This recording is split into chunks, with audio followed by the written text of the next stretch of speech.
Мен суроом Замир Баишевич сизге болот. Байкебиз берген суроону мен жакшы түшүнбөй калдым. Сиз түшүндүңүзбү?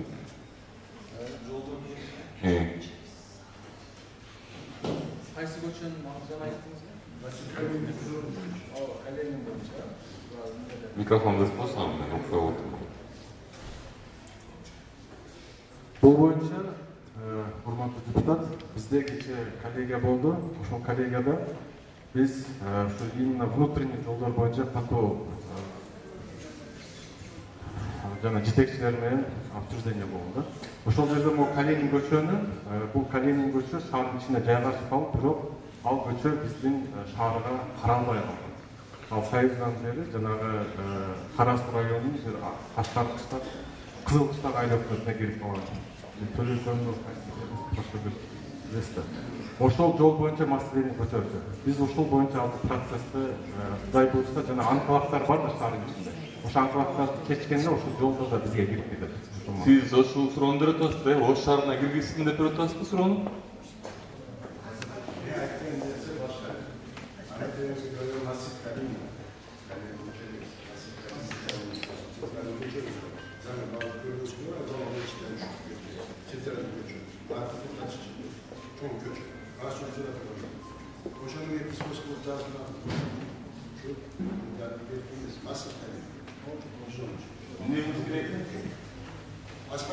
Асфальттоо керек. Ал боюнча бизде графиктер бар да, ошо графиктер боюнча биз ишти кылганда киргизебиз. Графикке киргенби? Графикке быйыл кирген эмес ал. Мен тактайм. Эгерде кирбесе, аны биз киргизебиз. Мен ошол кат жүзүнө Силерчи, урматтуу өкмөт, силер коркпогула. Эгер киргелек болсо кирген жок деп айтып калат. Бирок мындай суроо келгенде жооп бергиле да. Кат жүзүндө эмес, мына жөн эле жооп берип отурган жерден кирелек, киргизгенге аракет кылабыз. Болду. Биз жооп бергенбиз. Бул иш менен биз жакшы таанышпыз. Мен устный формада да жооп берген, барып на месте көргөнбүз убагындачы. Азыр деле ошол маселени көтөрдүм.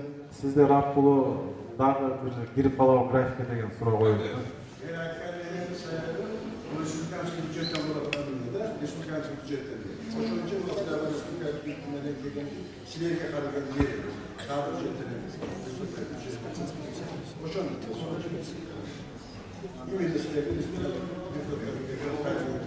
Хорошо, аны таап алдык, биз көзөмөлгө алабыз. Эми менин суроом могу үй боюнча да, мен строитель эмесмин да. Ким жооп бере алат? Ушинтип үй салса болобу? Бул боюнча азыр иш алып барабыз толук кандуу. Эксплуатация бербейбиз. Бул үй канчанчы жылы салынып жатат? Көп жылдан бери салынып келатат. Мен келгениме 1 ай болду, ошондуктан азыр бул боюнча көрбөй турдум да. Бирок көп жылдан бери салынып жатат. Жок, бул салынып бүттү да, туурабы?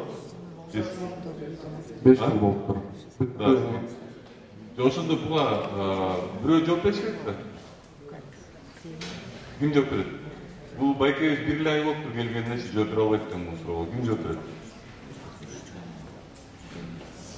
Ош шаарынын, биякта Ош шаарынын өкмөт өкүлдөрү барбы? Ош шаарында. Жок, ошо барбы? Сизби? Вице-мэр. Эмне болду? Бул курулуш боюнча Алтынбек Аскарбеков, сиз түшүндүрүп берсеңиз. Курсат берсеңиз. Бул объект боюнча бул жеке турак үй эмес, жашоого турак жай эмес, бул коммерциялык 5 кабаттуу бизнес центр. Убагында архитектура органынан шаар куруу кеңештен каралып, тиешелүү уруксат ишкалдары чыккан. Бул процедура боюнча АГЗ деп коет. АГЗ чыгат, анан проект келет. Проект согласование болгон. Бирок архитектура органы генпланды карайт, конструктивный частька кирбейт, архитектурный частька кирбейт, наружный сеть деп коет, кайерден точка подключения суу светке. Себеби биздин полномочия ошол эле койгон, калганын тиешелүү көзөмөлдөөчү органдар. Анын ичинде технадзор, авторский надзор и госнадзор бар. Андан сырткары жанагы конструкциясын мамлекеттик экспертиза деген бар. Мен суроом мындай болот. Ким күнөөлүү деп берип атам мен суроонучу. Силер мага бул жерден ушул жерден күнөөлүү адамды таап бербейсиңерби? Ким күнөөлүү? Кайсы кимдин могул сиз айтып атасыз, бул туура эмес салынган деп атасыз, туурабы? Ооба, өз билендик менен куруп атышат да, бул хозяиндин өзү да күнөөлүү да. Ошол өз билендик менен куруп атса анда демек биякта Биз предписание берип атабыз, укпай куруп атышат да. демек биякта өкмөт өкүлдөрү жок экен анда, туурабы? Силердин колуңардан эчтеке келбейт экен, силер жөнү жүрөт экенсиңер биякта. Бийлик жок болуп калып коет, туурабы? Ушундай? Анда эртең биз буну дагы бир нерсе болуп сүрөткө тартып кирип калыптыр. Анда мындай үйлөр демек биякта толтура экен анда. Бул боюнча азыр сотко берүү маселесин карайбыз, сотко берип, сноска беребиз. Мындай объекттер курулбаш керек. Мен силерге азыр могул жерде так суроо берип атам. Ким күнөөлүү? Конкретно көрсөтүлүп, мына могул адам күнөөлүү, ушинтип салынып калган үчүн ушул адам күнөөлүү деп көрсөтпөйбү деп айтсаңыз. Эдуард калса.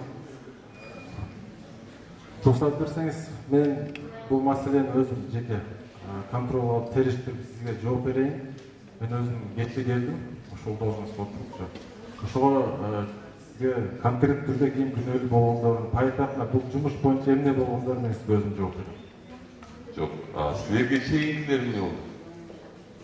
Силерге чейин Сижан келип келсе, макул. Менин сөзүм жок силерге. Эмнеге биякта ушул үйдү салган киши жок? Биз азыр эмне жөнүндө сүйлөшүп атабыз? Эмнеге ушундай неме салынып аткан, үйлөр салынып аткан боюнча жоопкерчиликтүү адам жок биякта? Мен Бишкектен бери бияка эмне келдим?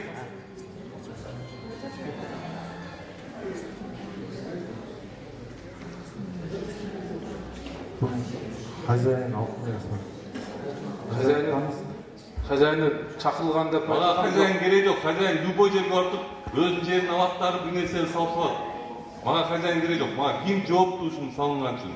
Силерден мурун ким иштеди эле? Сиз канча болду иштегениңизге? 4 жыл. 4 жыл болду.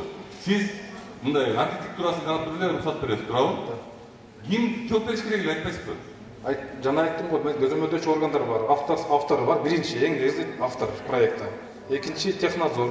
Ошол объектинин технадзору болот. И госнадзор деген үчөө бар. Кана госнадзор менен технадзор канеки? Госнадзор биз бул жактан подрядчиктер Сиз болсо жооп бербейсиз, анткени сиз бир ай болду, ошондой эле келдиңиз, сиз буга жооп бербейсиз, туурабы? жооп бербейм эмес, көзөмөлгө толук кандуу алабыз мындан кийин азыр. Сиз демек азыр салынып аткан үйлөр, азыр мондай үйлөр салынып атат да бул жерде. Сиз жарым жылдан кийин алат келсе, кетип калат келсе да сиздин ордуңузга башка бирөө келет дагы, ал дагы ушинтип чыгып мага айтат экен да, мен 1 ай болду келгенине, 2 ай болду мен жооп бере албайм деп. Ошондой болуп калат ошондо? Жок, андай эмес. Кандай анан түшүндүрүп бербейсиз кандай эмес? Курулуш иштерин карап атабыз. Жана айтып кеткендей, иш тарапта азыр 18 мыйзамсыз курулуштар бар. Толук иш алып барып атабыз.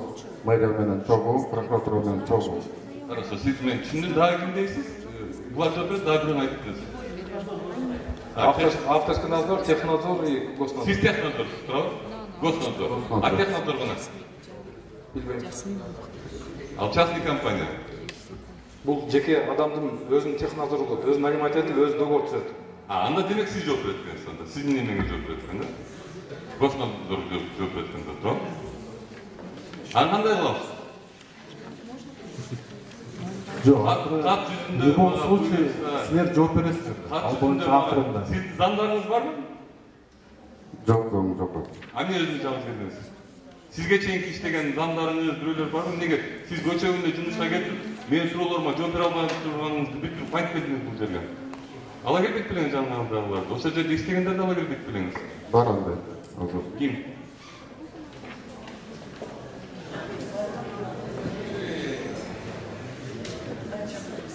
Өзүңүз тааныштырып кетсеңиз?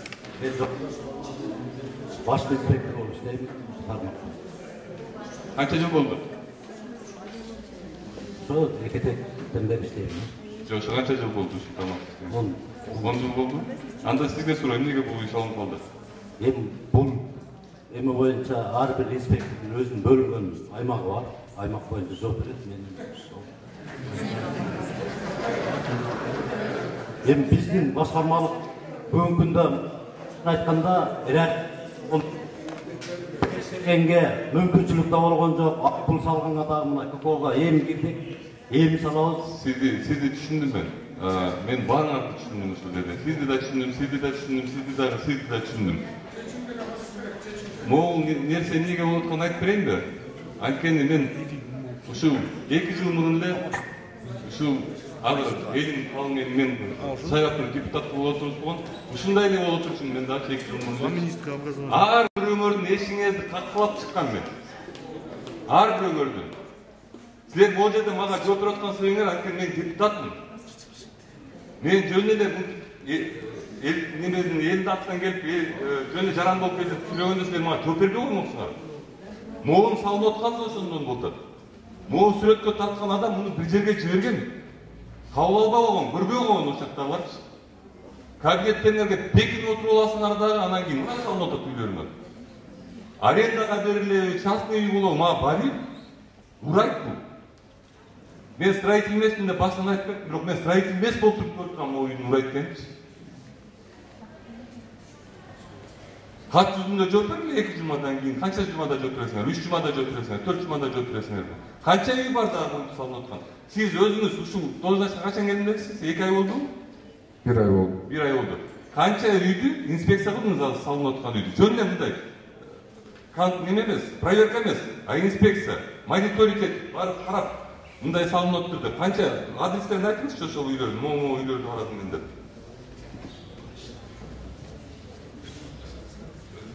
Азыр мыйзамсыз курулуштар боюнча кыдырып, ошолорду сотко берип, ошолор менен займатып атабыз. Канча үйдү кыдырдыңыз? 18 үй. 18 үй. Мага ошол 18 үйдүн жок, сиз 18 үй ал уже азыр сотко берилген үйлөр туурабы? А сотко берилбеген канча үйдү кыдырдыңыз? Бул боюнча сотко Мына берилген. салынып келаткан Мыйзамдуу 57 көп кабаттуу үй салынып атат. Ал боюнча инспекторлордун чыгып, поэтапно текшерүүлөр жүргүзүп атышат. инспектордун кыздарыңыз чогулуп атат ошондо. Ооба. Ошондо мага кат жүзүндө 1 ай болду келгениңизге. 1 ай. Ошо 1 айдын ичинде кат жүзүндө кыдырган немелерин мага кат жүзүндө жибериңизчи. Макулбу? Канча объектин кыдырып кетти. Анан дагы айтып кетер жерим ошол эшиктериңерди ачкыла элдерге. Депутаттар келиш керек эмес буяка. Муну бирөө менде болгон бирөө убагында менде ушинтип чырылдап жүргөн эшиктерди ачкылап. Камера менен келип какпасам да ачкылап болгон өкүлдөр болгон. Элдерге эшиңерди ачып, ушул убагында токтотуп кала турган нерсеңер. Эми муну бузат эми. Кеше таш салынып калган бирөө менет. А может бул убагында билбей эле салып алган. Ушул убагында келип тыкылдатып, деп неметип койгондо бул үй салынбай да калмак. Бул жерде чогуу ушунун үчүн кыргызып отурмак эмеспиз да. Рахмат.